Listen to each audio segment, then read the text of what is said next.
कर लेते एक और बड़ी खबर का। दिल्ली में अभी भी प्रदूषण से हालात बेहद खराब है। सुबह 8 बजे तक ओवरऑल AQI 300 दर्ज किया गया है। अलग अलग इलाकों में 195 से 350 के बीच बना हुआ है AQI। कुछ दिनों से वायु प्रदूषण स्तर में आ रहा मामूली सुधार, आसमान में सफेद धुंध और स्मॉग में भी मामूली कमी है। लेकिन सुबह की अगर बात करें आज सुबह 8 बजे की, तो ओवरऑल AQI 300 दर्ज किया गया है और अलग अलग इलाकों में 195 से 350 के बीच AQI बना रहा। कुछ दिनों से वायु प्रदूषण स्तर में मामूली सा सुधार तो देखने को मिला है, लेकिन फिर भी प्रदूषण से दिल्ली वासियों को राहत फिलहाल तो मिलती हुई नजर नहीं आ रही है। और चलिए रुक कर लेते हैं, हमारे साथ विशाल बने हुए हैं। विशाल, अभी फिलहाल AQI को लेकर क्या अपडेट है? फिलहाल अभी क्या स्थिति है?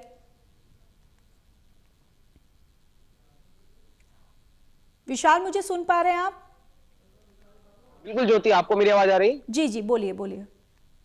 बिल्कुल, देखिए हम दर्शकों को बता रहे थे कि 8 बजे तक का जो डेटा है उसके अनुसार जो दिल्ली का ओवरऑल AQI है वो 300 बना हुआ है। लेकिन इसमें जो उतार-चढ़ाव है वो लगातार बना हुआ। अगर कल ही की बात करें तो कल AQI जो था दिल्ली का वो 300 से लगभग 20 अंक नीचे गिरा हुआ था। तो इससे एक उम्मीद जगी थी कि दिल्ली में AQI लेवल जो है अब कम हुआ है तो प्रदूषण भी कम होगा। लेकिन आज अचानक से 20 अंकों का उछाल वापस से देखा गया, जिससे वापस जो उम्मीद बनी थी उस पर कहीं न कहीं पानी फिर गया।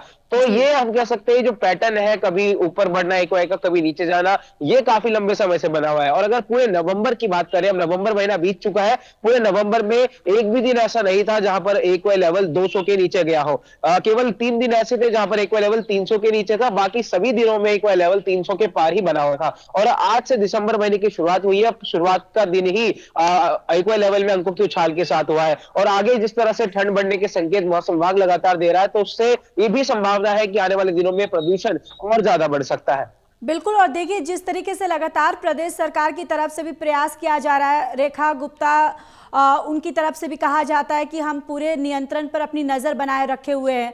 और इस बीच हमने ये भी देखा कि किस तरीके से इस प्रदूषण पर राजनीति होती हुई नजर आ रही है। यानी सरकारें कोई भी हो, लेकिन जो दिल्ली वासी है उनके लिए स्थिति जस की तस बनी रहती है।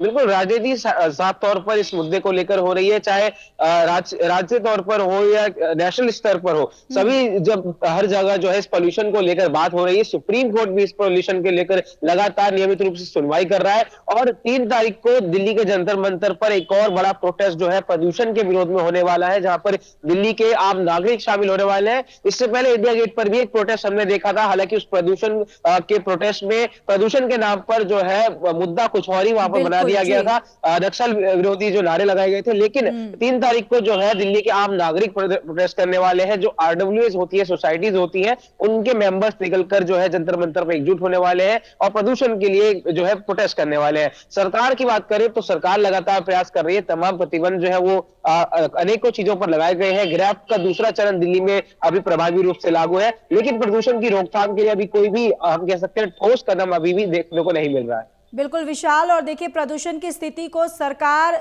और जिस तरीके से सुप्रीम कोर्ट ने भी फटकार लगाई, कहीं ना कहीं इस स्थिति को गंभीरता से लेने की बहुत ज़रूरी है, क्योंकि जो स्थिति फिलहाल दिल्ली में बनी हुई है, जो दिल्ली वासी हैं वो काफ़ी परेशान हैं। चाहे बुजुर्गों की बात करें, बच्चों की बात करें, सांस लेने में प्रॉब्लम हो रही है या फिर कई दमा से रिलेटेड उनको बीमारियां हो रही हैं। बिल्कुल, देखिए एक्सपर्ट्स भी लोगों को ये सलाह दे रहे हैं कि सुबह और रात के समय घर से बाहर ना निकले। अभी अगर आसमान की बात करें तो आसमान में धुंध जरूर कम नजर आ रही है, क्योंकि बीते कई दिनों से आसमान में सफेद लेयर काफी ज्यादा मात्रा में छाई हुई थी। लेकिन आज उसमें एक मामूली सुधार हम कह सकते हैं आया है। विजिबिलिटी में मामूली सुधार दर्ज किया जा रहा है, लेकिन ये अभी भी किसी प्रकार से राहत की खबर नहीं है, क्योंकि प्रदूषण जो है वो साफ तौर पर फील किया जा सकता है। जब सड़क पर खड़े होकर आप सांस भी लेते हैं तो आप कई सारी बीमारियां अपने अंदर इनहेल कर लेते हैं, ऐसा डॉक्टर्स का कहना है। तो इसलिए बिल्कुल लोगों को सलाह दी जा रही है कि आप घर से बाहर निकले तो N95 मास्क का प्रयोग जरूर करें। बिल्कुल। लगातार लोगों को सलाह दी जा रही है और लोगों से कहा भी जा रहा है कि ज्यादा जरूरी हो काम तभी आप अपने घरों से बाहर निकले, वरना आप अपने घर पर ही रहिए। चलिए विशाल, आप बने रहिए, मैं लौटूंगी।